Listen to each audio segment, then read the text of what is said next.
Hi friends, எல்லாருக்கும் good evening. Welcome to Delhi சமையலறை channel. இன்றைக்கி என்ன ஸ்பெஷல்னு பார்த்தீங்கன்னா, நம்ம க்ரீன் சிக்கன் பண்ண போகிறோம் அண்ட் கேரட் மட்டர் போட்டு சிம்பிளான ஒரு புலாவ் தான் செய்ய போகிறோம். ஸோ ஃபர்ஸ்ட் க்ரீன் சிக்கனுக்கு நான் வந்துட்டு கர்டு எடுத்துக்கிட்டு ஒரு கொத்து புதினா, ஒரு கொத்து கொத்தமல்லி, அப்புறம் 3 பச்சை மிளகாய் போட்டு கிரைண்ட் பண்ணி அதை பேஸ்ட் ஆக்கி வச்சுருக்கேன். கொஞ்சம் கல் உப்பு போட்டு, ஸோ அதனால் உப்பு பார்த்து தான் போடணும். இஞ்சி பூண்டு பேஸ்ட்டு 1.5 ஸ்பூனு, அப்புறமா தேவையான அளவு உப்பு, மஞ்சத்தூள், மிளகாத்தூள் அண்ட் சக்தி சிக்கன் மசாலா இதெல்லாம் போட்டுட்டு ஒன்றா நல்லா மிக்ஸ் பண்ணிவிட்டு நம்ம இதை ஃப்ரிட்ஜுக்குள்ளே ஸ்டோர் பண்ணி வச்சுக்கணும்.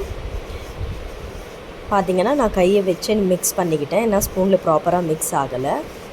அண்ட் இங்கே பார்த்திங்கன்னா ரைஸுக்காக நான் வந்துட்டு பிரியாணி இலை, ஜீரகம், அப்புறமா ஒரே ஒரு ஏலக்காய் போட்டு ஒரு வெங்காயத்தை சாப் பண்ணி போட்டிருக்கேன். அண்ட் இஞ்சி பூண்டு பேஸ்ட்டு ஒரு 1/2 ஸ்பூனை விட கம்மியாக போட்டுட்டு அந்த வெஜிடபிள் தட் இஸ் கேரட்டும் மட்டரும் சேர்த்து கொஞ்சம் லைட்டாக உப்பு போட்டு இதில் வந்து 1 கப்பு அரிசி நான் வந்து கழுவி வச்சுருந்தேன். உங்களுக்கு கப்பு நான் ஆல்ரெடி காமிச்சிருக்கேன் நிறைய வீடியோவில்.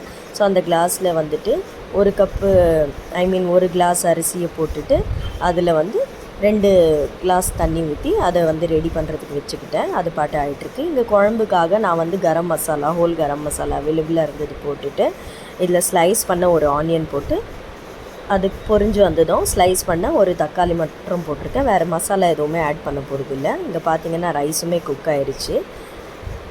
இங்கே ரைஸ் ஆஃப் பண்ணிவிட்டு இங்கே நம்ம வந்து கிரேவிக்காக என்ன பண்ணோன்னா, தக்காளி நல்லா வதங்கி வந்ததுமே இது நம்ம மேரினேட் பண்ணி வச்சுருந்த சிக்கனை ப்ராப்பராக அதில் வந்துட்டு நம்ம வழித்து எல்லாமே கிளியராக அதை போட்டு நல்லா கிண்டி மூடி வச்சாச்சு.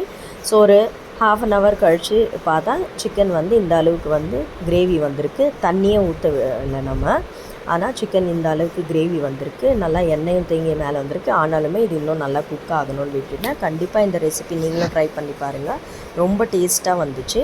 அண்ட் இதை ட்ரை பண்ணிங்கன்னா கண்டிப்பாக எனக்கு கமெண்ட்டில் சொல்லுங்கள். அண்ட் கண்டிப்பாக என்னுடைய ரெசிபியெல்லாம் உங்களுக்கு பிடிக்குதுன்னா லைக் பண்ணுங்கள், கமெண்ட் பண்ணுங்கள், ஷேர் பண்ணுங்கள் அண்ட் சப்போர்ட் பண்ணுறதுக்கு சப்ஸ்கிரைப் பண்ணுங்கள். இதுதான் ஃபைனல் ரெசிபி.